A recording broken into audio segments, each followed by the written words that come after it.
요한복음은 누가가 기록한 복음서입니다. 그러나 누가복음 창작물이 누가의 창작물이 아니라 하나님이 감동을 주셔서 누가를 도구로 썼을 뿐이지 하나님의 말씀을 받아서 적은 것뿐입니다. 저자는 하나님이시고 누가는 기자입니다. 오늘 본문에 나오는 데오빌로 각하에게 보낸 글처럼 보여지거든요. 데오빌로는 누구냐? 로마의 상당히 높은 관리였습니다. 각하의 이름을 부를 만한 로마의 관리. 이해가 되셨으면 아멘하십시다. 그 사람에게 보내는 편지 형식으로 기록된 책입니다. 우리가 살아가는 세상에는 수많은 이야기가 있습니다. 책으로 엮어져서 읽어지는 그런 이야기가 있고요. 반면에 살아가면서 체험한 그런 이야기도 있습니다. 이야기 중에는 사실인 이야기도 있지만은 우화처럼 지어낸 이야기도 있습니다. 교훈이 될 만한 이야기도 있지만은 전혀 교훈이 되지 못하는 이야기도 있습니다. 어떤 이야기는 인생을 살아가는데 큰 도움을 주는 이야기도 있습니다. 예를 들면 위인전 같은 이야기 말입니다. 아이들에게는 어렸을 때 책을 많이 읽어야 어휘력이 풍부해지고 지식이 풍부해지고 훌륭한 사람이 될 수 있습니다. 그래서 어떤 책은 아이들에게 꿈을 주기도 하고 용기를 주기도 하고 소망을 주기도 합니다. 자서전이 있습니다. 한 예를 들면 기업에 성공한 기업가의 자서전이라고 한다면 90까지 예를 들어 산다면 사업을 하면서 실패한 이야기, 성공한 이야기, 90살이 될 때까지 경험한 모든 것들을 기록한 자서전이 있는데 그 자서전을 읽는 독자는 90년을 안 살았어도 이 사람이 90년 동안 공과 사, 실패와 성공 이런 이야기를 몇 시간 내지는 며칠 안에 다 체득을 할 수 있으니까 굉장한 도움을 받을 수가 있습니다. 저는 오늘 여러분들에게 한 이야기를 소개하려고 그럽니다. 이야기를 해드리려고 그래요. 그런데 이 이야기는 살기도 하고 죽기도 하고 사랑의 이야기 같은데 사실은 이면에는 동시에 심판의 이야기입니다. 선택은 자유입니다. 따라합시다. 선택은 자유다. 그러나 그 결과는 삶과 죽음, 천국과 지옥이에요. 전자제품을 냉장고라든가 TV의 선택은 10년을 10년에 그게 달려 있어요. 10년 동안. 여러분, 예수 그리스도를 선택하는 것은 영원을 좌우합니다. 10년이 아니라 영원을 좌우하는 거죠. 그런 의미에서 여러분들은 지금 많이 배웠든지 적게 배웠든지 많이 가졌든지 적게 가졌든지 예수님을 내 마음속에 모시고 여러분의 영혼이 거듭났다면 여러분은 복음 복을 받은 사람들입니다. 옆에 분들하고 인사하세요. 축하를 드립니다. 구원의 가치를 모르는 사람은 이 이야기가 실제적으로 들리지 않을 거다. 그런 분에게는 돈 얘기를 해야 돈 많이 버는 거 정신이 바짝 들 겁니다. 그러나 구원의 가치를 모르는 사람은 별로 돈 많음보다도 더 별로일 겁니다. 그때 가서 지난 주간에 강명준 성도의 장례식을 마쳤습니다마는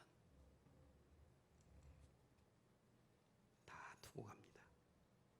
그렇게 땀을 흘리며 모았던 재산도 못 가지고 가고 그 모으느라고 예수 안 믿었어. 교회 갈 시간도 없고 예수 믿을 시간도 없어. 땅을 치고 후회를 할 겁니다. 이미 그 영혼은 마귀에 의해서 지옥으로 끌려갔으니까요. 네. 신앙생활 하는 거 우리나라의 초대 대통령이었던 이승만 대통령도 예수 잘 믿는 감리교 장로였습니다. 미국의 초대 대통령이었던 조지 워싱턴 대통령도 예수 잘 믿는 사람이었어요. 뭐 그렇다면 뭐 다른 얘기 뭐 할 이유가 없어요.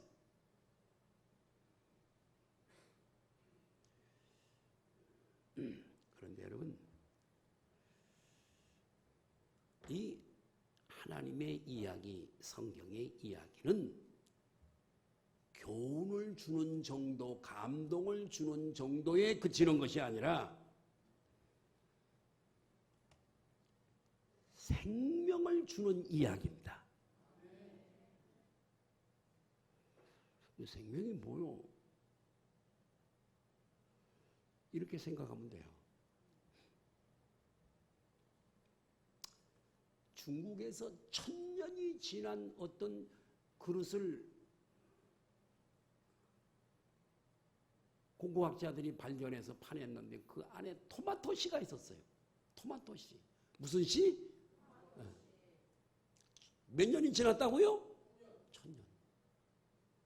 졸릴까봐 내가 물어보는 거예요. 몰라서가. 그래서 1000년 된 토마토 씨를 꺼내서 심고 물을 주고 온도를 딱 맞춰 주었더니 싹이 나서 열매를 맺혔어요. 여러분, 그 1000년이 된 그 씨 속에 뭐가 있기 때문이냐? 생명이 있으니까. 암딸기 계란을 품습니다. 정확하게 21일이에요.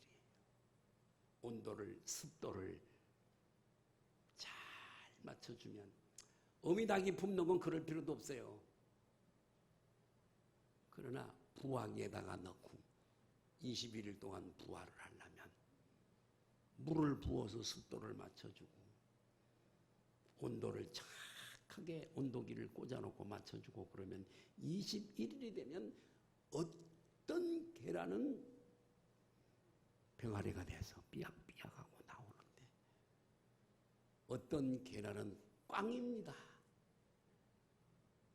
꺼내서 터뜨리면 펑 터지는데 다 썩었어요. 뭐에 있냐면 하나는 여러분 하나는 유정란이고 안 되는 건 무정란이에요. 그 계란이 병아리가 된다는 건 신기하잖아요. 왜냐하면 똑같은 계란이 아니라 그 계란 속에는 뭐가 있으니까요? 생명이 있으니까. 제가 용서받고 천국에 들어갈 수 있는 건 그와 같은 거예요. 예수님을 믿고 내 영이 거듭날 때에 하나님이 우리 속에 보이지 않는 생명을 넣어주시는 거예요. 그래서 따라합니다. 여기서 죽으면 천국에서 깨어난다. 뭐가 있는 사람이? 병아리가, 생명이 있는 계란이 병아리가 되듯이 이 안에 생명 있는 사람이 여기서 죽어도 눈을 떠보면 천국이에요. 옆에 분들하고 인사하세요. 거기서 꼭 만납시다.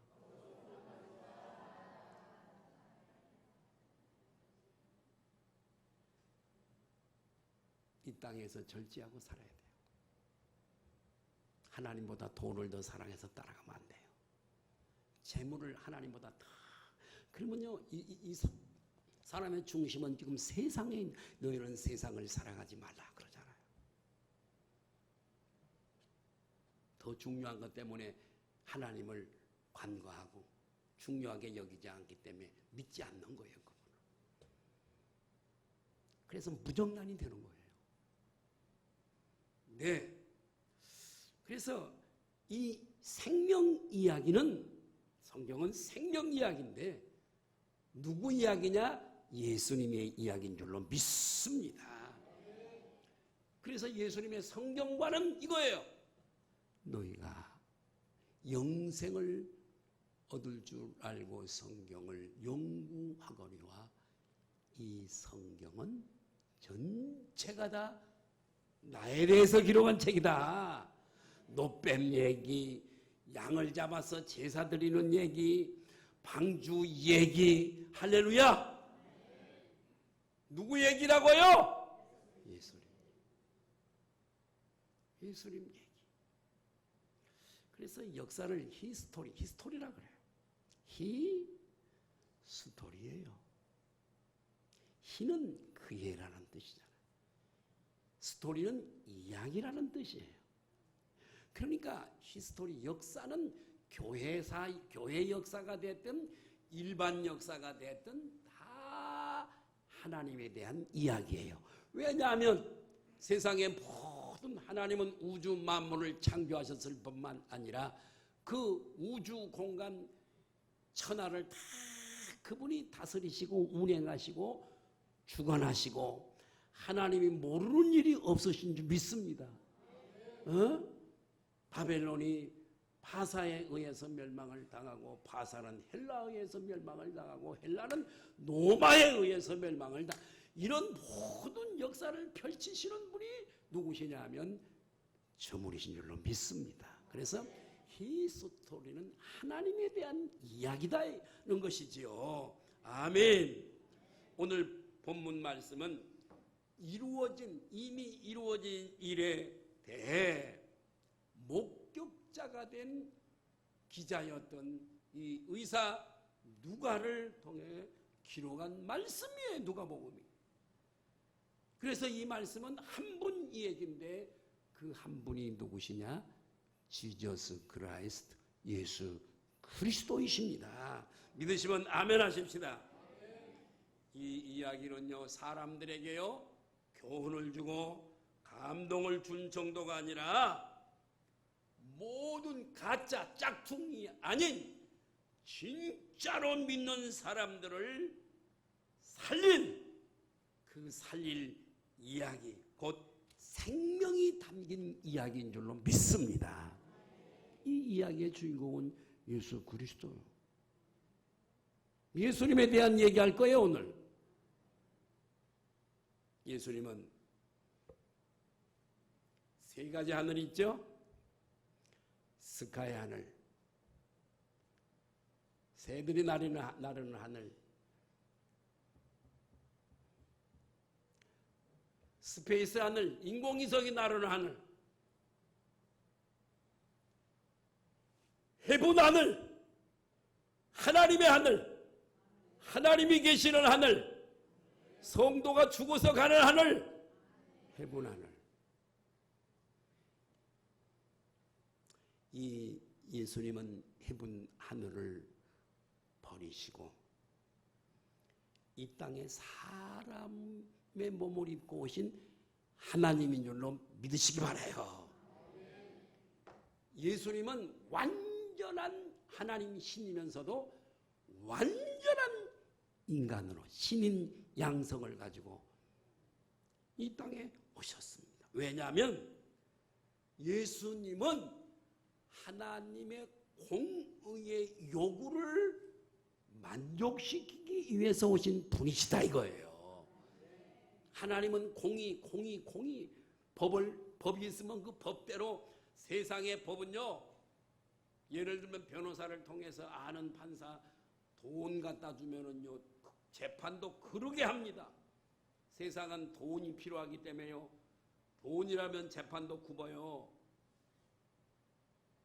그 법원에 가면은 한 사람이 저울을 탁 잡고 탁 공평하게 되어진 그림이 있지만은 소용없어요. 그러나 천국은 돈이 필요 없어요. 하나님은 돈이 필요 없어요. 우리가 천국에 가서 살면요. 지갑에다가 5만 원짜리 튼튼하게 넣어갖고 다니면서 사고 그러는 거 아니에요. 그렇기 때문에 하나님은 와이로를 잡수시는 분도 아니고 이해가 되시면 아멘 하십시다. 와이로 좀 쓰실래요? 어림도 없어요. 왜냐하면 그분은 예수를 진짜 짝퉁이 아니라 믿었는가 안 믿었는가 죄가 있는가 없는가 정확하게 공의로우신 분이세요.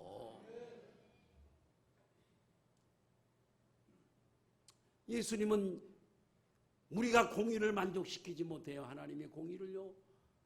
죄인이요. 방법이 없어요.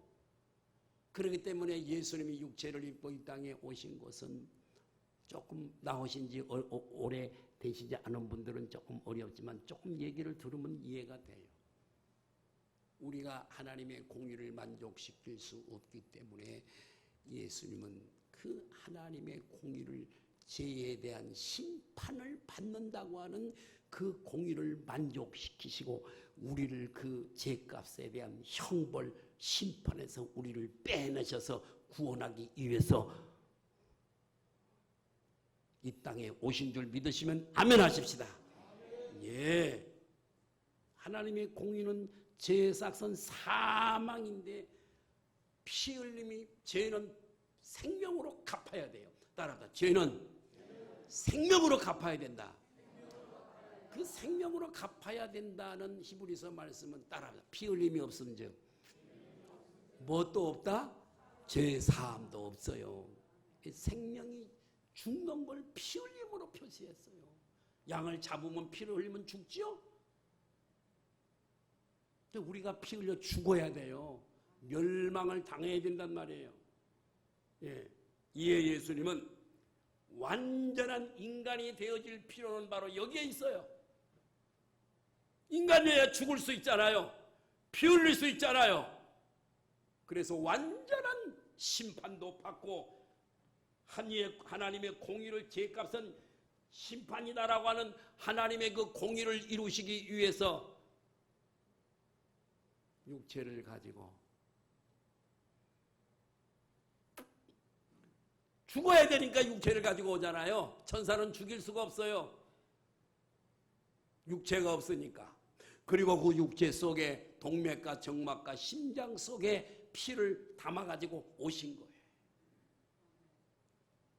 여러분이요, 부모도요, 여러분을 위해 대신 못 죽어줘요. 내가 몇 번 얘기했어요. 한양대학교 성동교를 지나오다가 겨울에 버스를 타고 대왕, 운수 버스를 타고 그리고 오는데 중간에 그 성동교 다리에 차가 섰는데 앞에 본네트 옛날 버스는 그 안에가 있어가지고 뿔룩 튀어나왔어요. 옛날 버스. 거기서 막 연기가 나는데 누군가 불이야! 이러니까 버스 안에 탔던 사람들이 창문을 열고 뛰어내리는데 나도 뒷좌석에서 두 번째 칸에 앉았다가 어떻게 된 건가 하고 만약을 몰라서 창문을 열어놓고 있었는데 막 뛰어내리고 그 누군가가 문을 열었어. 버스 문. 근데 어떤 아주머니가 거기에 아이들 둘, 한 2학년, 4학년 두 어린아이 그거 타고 있다가 버스 문이 열리니까 애들은 내버려 두고 엄마만 내렸어. 그 나중에 알고 보니까 불이 난 게 아니라 부동액 공급하는 그 호수가 터져서 엔진에 가서 영향을 주니까 막 김이 나와가지고 그게 불처럼 누가 불이야 그러니까 다행히 불이 아니라 다행이었는데 엄마는 애들 둘 내버려 두고 혼자 살라고 내렸어요. 그러니까 수습이 되고 나서 사람들이 아니 당신은 애기들을 먼저 내려놓고 내리든지 그래야지 애들 둘 내버려 두고 혼자 살겠다고 내려놨더니 웃더라고. 엄마가 울어야지. 그걸 보면서 내가 깨달은 데 있으면 있어요. 야, 위험에 처하니까 자식도 버리고 나 혼자 살라고 뛰어내리는구나. 나 혼자 살라고 내리는구나. 여러분이 아무리 친한 친구가 있어도요, 여러분을 대신해서 죽어줄 사람이 없어요. 여러분의 형제요? 어림도 없어요. 신장에 암이 와서 한쪽 띄워달라 그래도 안 띄워주려고 그래요. 그런데요, 세상에서 가장 아름다운 이야기가 있습니다. 아멘 좀 해봐. 아멘도 할 줄도 몰라.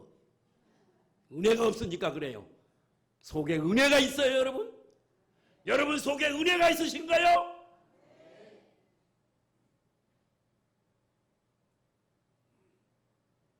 나를 위하여 지옥 갈 나를 위해서 지옥문을 지옥으로 가는 길을 막고 안 돼.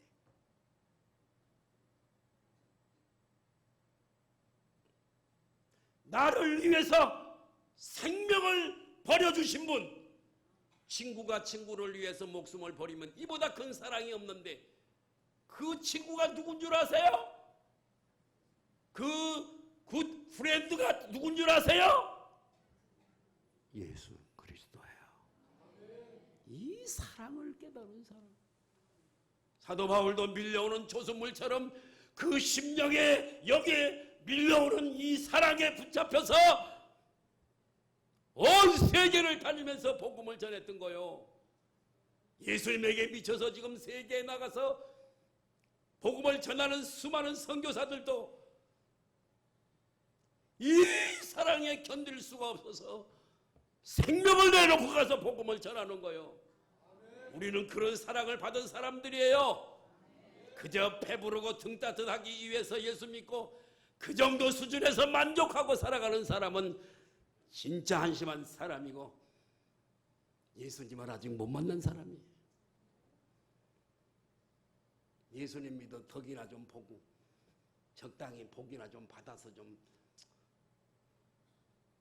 예배나 주일날 한 번 딱 드리고 세상에 만상에 주일날 예배 한 번 드리고 다 했다라고 여기고 살아가는 불쌍한 그리스도인들. 예배는 기본이에요. 기본. 살아있다는 기본은 숨 쉬는 거잖아요.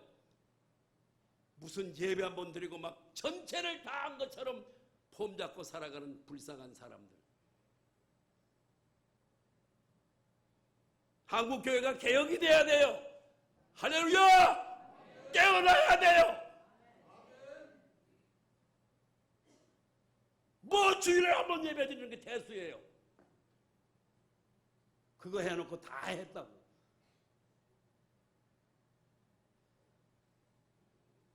한심해. 회개해야 돼요. 회개.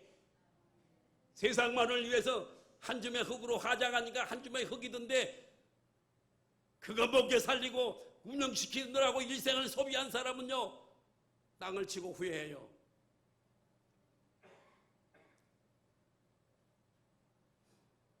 예수님은 죽어주기 위해서 오셨어요. 하나님의 공의를 만족시키려고 오셨어요. 무죄한 죄 있는 사람이 죄인들을 위해 대신 죽을 수가 없어요. 그래서 구약시대 때 양을 하나님 앞에 드리려면 그것에 대한 예표예요. 하나님께 드리는 양은 희고 흠이 없는 깨끗한 양을 드리는 거예요.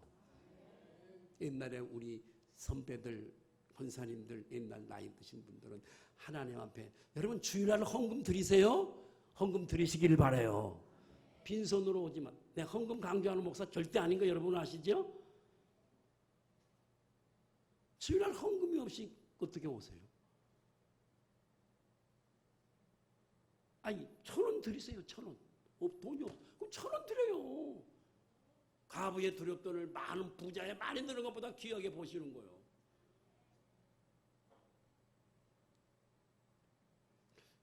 그래 우리 신앙의 선배 권사님들 구겨진 돈도 드리기가 미안해서 대리미로 데려서 그리고 봉투에 넣어서 하나님 앞에 드렸어요.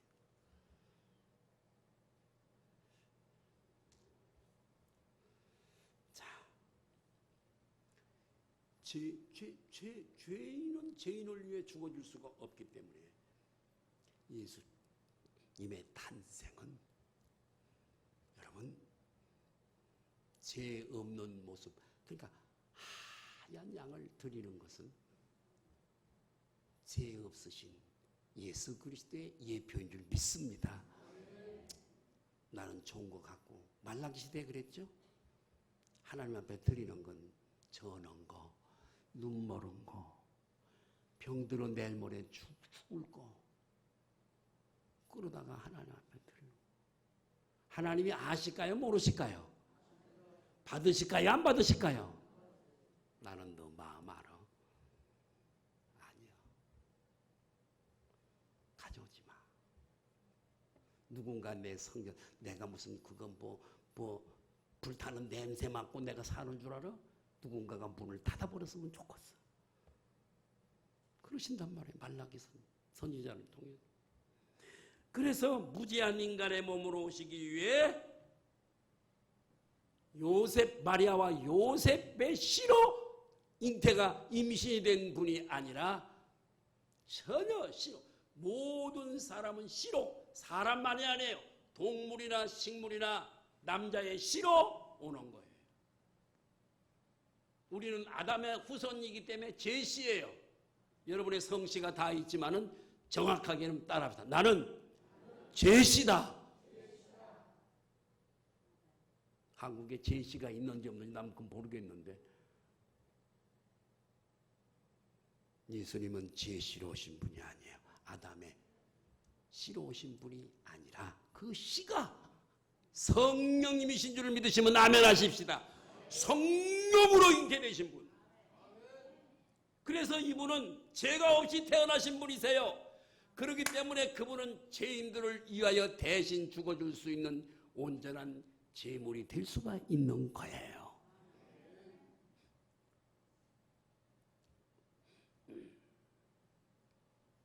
이분은 베들레헴에서 탄생을 하십니다. 어떻게 해서 베들레헴에 나사렛에서 거기서 자라시고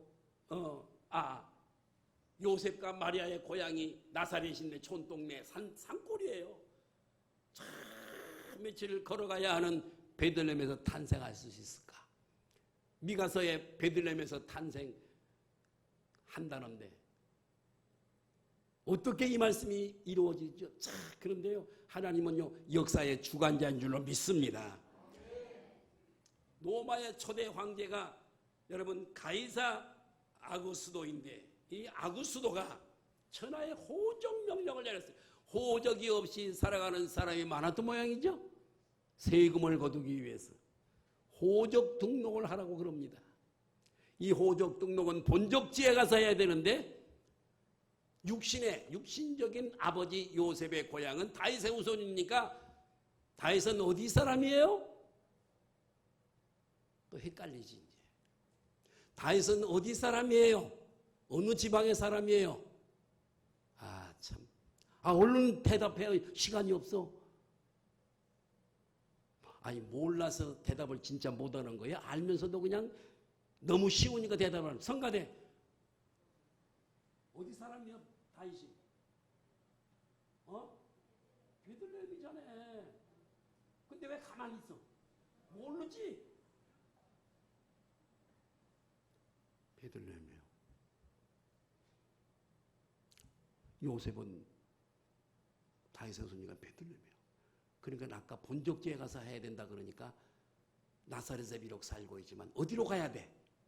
베들레헴으로. 왜 가만히 있다가 지금 마리아가 임신을 해서 낳을 때가 됐는데 왜 이 난리여 이게. 멀리 걸어서 베들레헴에 가라 그래. 그러나 여러분 여기에 하나님의 섭리와 역사의 주관자신 하나님의 명쾌한 미가서에 나오는 그 말씀을 이루시려고 이분이 메시아다, 이분이 생명의 구원자다 하는 것을 보여주시기 위하여 구약은 예언이에요. 신약은 예언한 대로 성취예요. 믿으시면 아멘 하십시다. 그래서 예수 그리스도는 절묘하게 구약에 예언된 대로 베들레헴에서 탄생하시게 되는데 왜 하필이면 마구간이야. 사간의 사람들이 다 차버렸어. 무슨 일을 하다가요 이렇게 탁 맥힐 때가 있어요. 그것도 하나님의 뜻인 걸 믿으시기를 바라요. 참 세상에요 우리가 할 때 만사형통은 없어요. 아니 세상에 구세주가 이 땅에 태어나는데 호텔방 하나는 하나님이 남겨주셔야 되잖아요. 남겨주셨어요? 안 남겨주셨어요? 하나님의 뜻이면요 일절 없어요. 나는 항상 내 옆에 누가 이렇게 타고 있거나 그러다가 어디 갔으면 주차장에 주차를 하려면 주차 전쟁이잖아요. 아 주차장이 없네? 그래요. 우리 집사람이 그러더니 누가 걱정하지 마. 하나님의 종을 위해서 주차장은 반드시 준비해놨어. 나는 그런 믿음으로 삽니다. 그래서 내가 그 얘기가 끝나기가 무섭게 차를 몰고 들어가면 어떤 차가 싹 나가.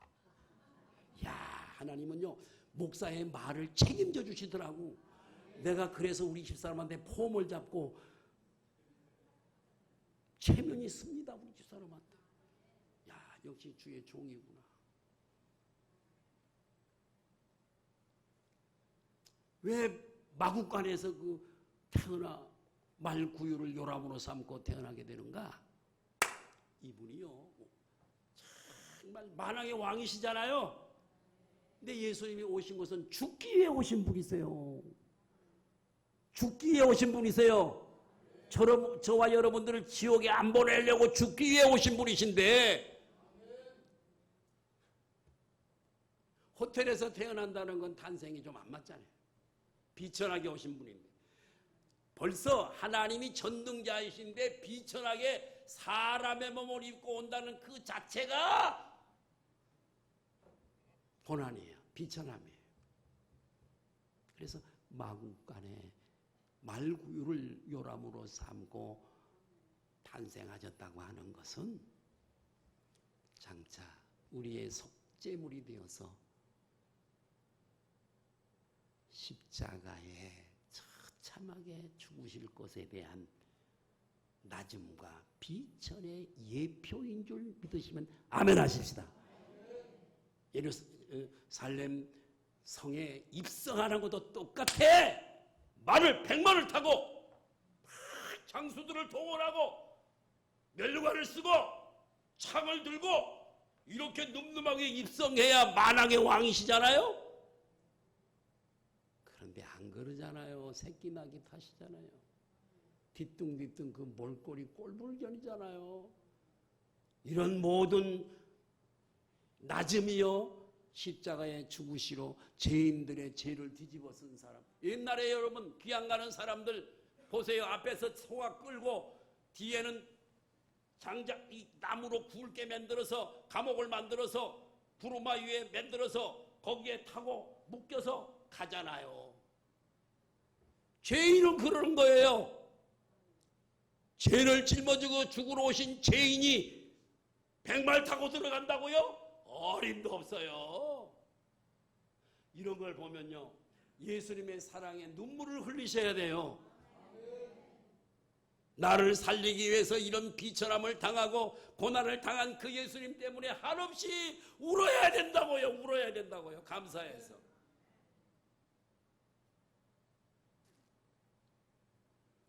자, 그런데 예수님 탄생 후에 동방으로부터 동방박사 세 사람이 별을 연구하다가 평소에 보이지 않던 별이 떠가는 걸 봤습니다. 그래서 별을 따라와서 아기 예수님께 경배를 드리지요. 선물을 드리면서 왕의 나심은 당연히 궁궐이라고 생각했던 이 동방박사들은 헤롯 왕에게로 찾아가서 왕으로 나신 이가 어디 계시냐? 헤롯 왕은 내가 왕인데? 아니 나 말고 또 무슨 왕이 태어난다고 그래? 사람들을 부르다가 조사를 해보니까 왕이 온다는 거예요. 그래서 헤롯 왕은 이스라엘 전역에 몇 살 아래? 2살 아래 아이들은 다 몰살시켜버렸어요. 야, 이런 나쁜 왕이 어디 있어요? 이에 예수님은 천사의 말을 듣고 잠시 베들레헴에서 태어났지만은 애굽으로 피난을 해요. 애굽에 이집트에 가면 아기 예수 피난 교회가 기념으로 지금도 남아 있어요. 후에 요셉과 마리아가 살던 동네인 나사렛에 돌아와서 사시게 되는 거예요. 이것 또한 구약의 나사렛 사람이라 칭함을 받으리라고 한 말씀을 그대로 이루어진 줄로 믿습니다. 예수님의 어린 시절은 비교적 성경에 없어요. 12살 때에 예루살렘 성전에 올라가서 성전에서 율법학자들과 서로 말씀을 나누었던 것 외에는 없고, 예수님이 30살 되셔서 공생에 들어가실 때에 성령님께 이끌려서 광야에 가서 40일 동안을 시험을 받으시고 금식한 다음에 요단강에서 세례를 받으시고, 그 후 예수님은 다니시면서 12 제자를 선택하시고 가나 혼인잔치 집에서 포도주가 다 떨어진 그 집에서 물로 포도주를 만들어 주시고, 고간의 아들의 병을, 불치의 병을 고쳐주시고, 할렐루야. 따르던 제자들에게 당신이 하나님이 보내신 메시아인 것을 알게 하기 위해서 가는 곳곳마다 기적을 베푸셨어요. 많은 병자들 고치시고 오병이어의 표적을 행하시고 무리를 걸으시고 가는 곳곳마다 복음을 전하셨어요. 복음이란 복된 소식인데 특별히 예수님은 특별히 소외된 그런 지역에 있었던 사마리아, 거라사, 사마리아는 야고의 우물가에 비천한 여인이 있잖아요. 거라사 지방에 한 미친 청년이 있잖아요. 무덤가에서. 두로와 시돈 이런 지역에까지 가셔서 복음을 전한 줄로 믿습니다. 지난 주간에 우리 강면중 성도의 장례식을 했습니다. 근데 오늘 아침에 제가 지난주에 있었던 일이 나한테 알아먹을 수 없는 문자를 좀 심각하다. 왜 그럴까?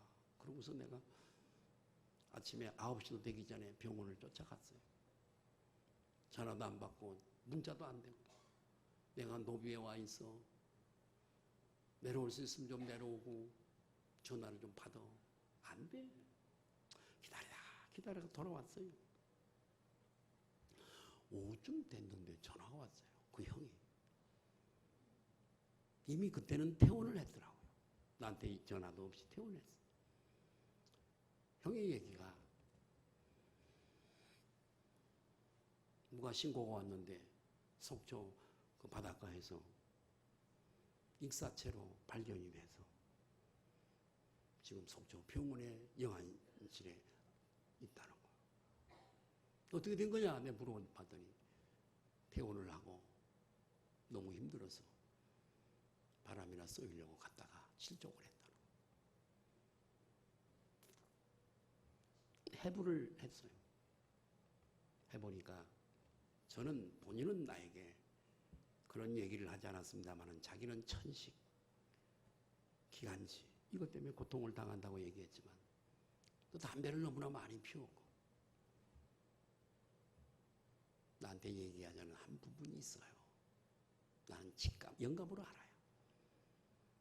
옷을 입는 거나 어떤 때는 막 뒤집어 쓰고 막 이렇게 다니고 더운데도 막 마을을 이렇게 두르고, 보통 사람은 안 그러거든요.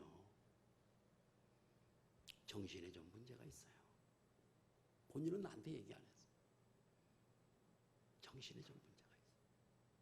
뇌에 문제가 있단 말이에요. 그래서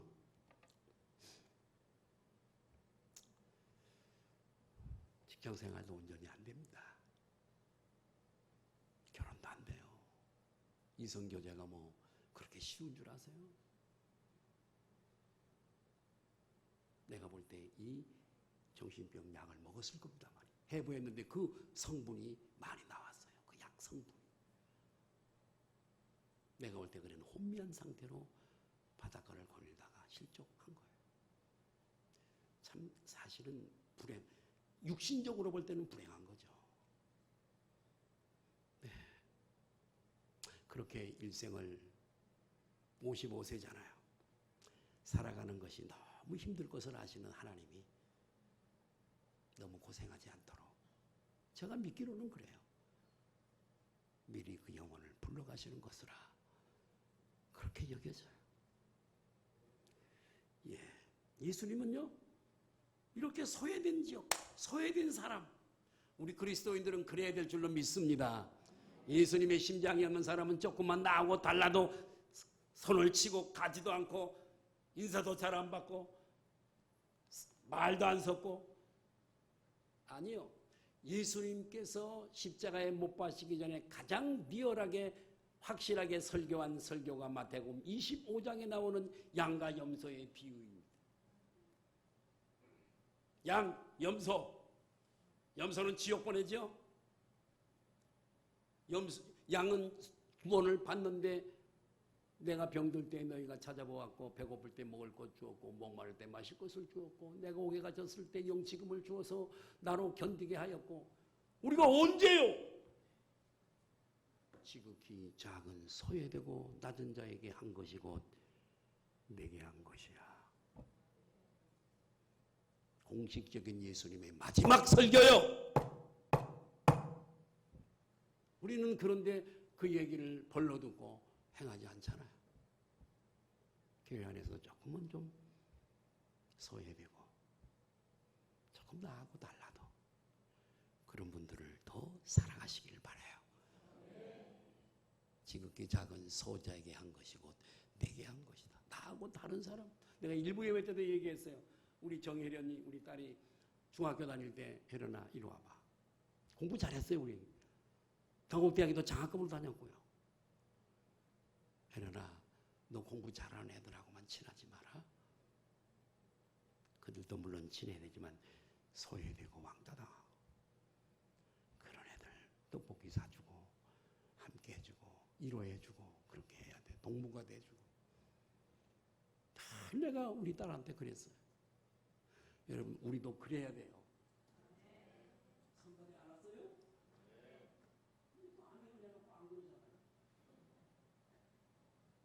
안 그러잖아요. 저들은요, 정말 조금 뭐가 모자라 이런 사람은요, 나에게 관심을 가져주고요. 정말 그런 사람은요, 밤중에도 막 전화하고요. 어려운 일 있을 때 전화하고. 그래서 그들이 뭘 끊을 걸 끊고 자를 걸 자르고 막 이렇게 좀 해야 될 마음은 있으대요. 요거 때문에요. 못 따라가요. 안 돼요. 안 돼요. 절대 안 돼요. 안 됩니다. 옆에서 누군가가 도와줘야 돼요. 그래서요. 여러분 형제 중에 혹시 그런 분은 없나요? 도와줘야 돼요. 그 사람요. 못 살아요. 혼자요. 여러분의 자식들 중에도 있을 수 있어요. 여러분 도와주지 않으면 못 살아요. 예수님은 그런 삶을 사셨어요. 예수님이 예루살렘 성에 입성할 때 막 사람들이 다윗의 자손 예수여 호산나 찬송하리로도 막 예수님은 새끼 낙이 타고 아까 말씀드린 대로 입성을 하시지요. 예수님은 그들의 모습을 보고 어떤 생각을 하셨을까요? 환호의 마음이 들떠셨을까요?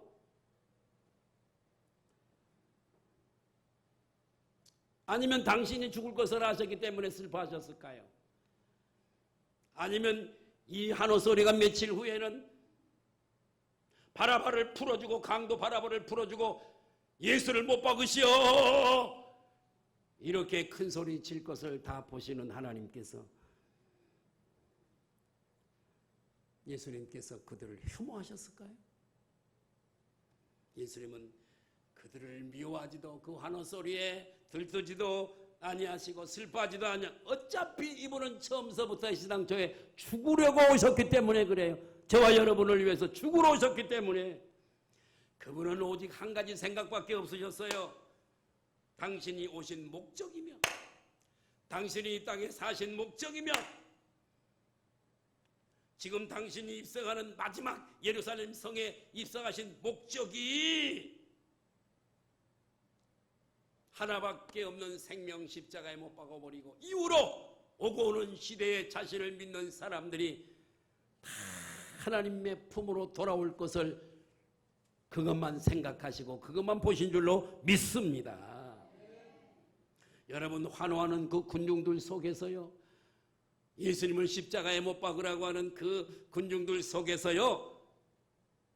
2000년 전이지만은 그 가운데서 우리의 모습을 보신 줄로 믿습니다. 예수님이 오신 목적은 저와 여러분들의 구원이었어요. 구원. 지옥에서 건지는 거. 죄를 용서하시는 거. 그러므로 저와 여러분 예수 그리스도로 말미암아 영원한 사망에서 구원받은 저와 여러분들은 마지막 남은 한 사람까지라도 그 영혼을 생각하고 그 영혼을 위해서 일해야 될 줄로 믿습니다. 우리가 예배드리고 금식기도 한 3일하고 선한 일 행하는 정도에서 주님이 기뻐하시는 거 아니에요. 주일날 예배 한번 드린 거 막 아이고 좋아라 아이고 살맛나네 그럴 줄 아세요. 우리는 주님께 받은 은혜는 큰데요. 주님께 드리는 건 너무 인색해. 시간을 드리는 거나 물질을 드리는 거나 물질 드리는 거 보면 금방 알죠 뭐. 내가 한번 말씀드렸잖아요. 핵심 일주를 우리가 할 때 핵심 일주하는 두 사람이 믿지 않는 우리 교회가 다른 교회에서 할아버지에게 갔어요. 부자 할아버지였던가 봐요. 핵심 일주 했었어요. 담당 떠넘기는 거. 이사야서 53장 6절 우리는 다 양 같아서 그릇 행하여 각기 제 길로 갔거늘 여호와께서는 우리 무리의 죄악을 예수님에게 담당시키셨도다. 내가 받을 값을 예수님이 담당하셨도다. 그거 해주고 영접을 시키고 이제부터 할아버지는 하나님의 자녀입니다. 죄를 용서받았습니다. 이제는 하나님의 품으로 나오십시오. 할아버지가 눈물을 흘리는 거예요. 누구도 나에게 복음을 전해준 적이 없어. 책상으로 가더니 봉투 하나를 만들어서 감사하다고 봉투. 교회 와서 목사님에게 드려요. 교회를 나가본 적도 없어요. 그 받은 은혜가 얼마나 충격이었던지 보니까 1억이야 1억. 수표 1억. 두고 갈 거. 내일 모레 날개가 있어서 날아갈 거. 하나님 앞에 드리는 거 왜 그렇게 인색하세요? 받은 은혜가 적기 때문에 그래요. 이 사람은요. 우리가 주님이 기뻐하시는 거 복음 전도인 줄로 믿습니다. 영혼을 위해서 기도하고 그 영혼을 인도하는 거. 주님이 세상 속으로 죄가 관영한 세상 속으로 들어오신 것처럼 우리도 우리가 필요한 세상 속으로 들어가십시다. 아멘. 주님은 그 짧은 3년 동안에 한 사람이라도 더 천국 복음을 전하기 위해서 힘을 다하셨어요. 예수님의 이야기를 여기서 마치려고 그럽니다. 이 이야기는 사실입니다. 이 이야기는 생명을 주는 이야기입니다. 우리 역시 입으로 삶으로 나타나는 열매로 그리고 나의 간증 참 세상은 좁아요. 어저께 장례식장 금요일날 갔더니 이렇게 보니까 우리 후배, 한참 후배예요. 교회가 어려워. 그래서 목사님이 교회 사례비 갖고는 못 살아. 그러니까 유치원차 운전해 해주고 그 월급 가지고 사는 거야. 여부 가면 신차례비를 못 내.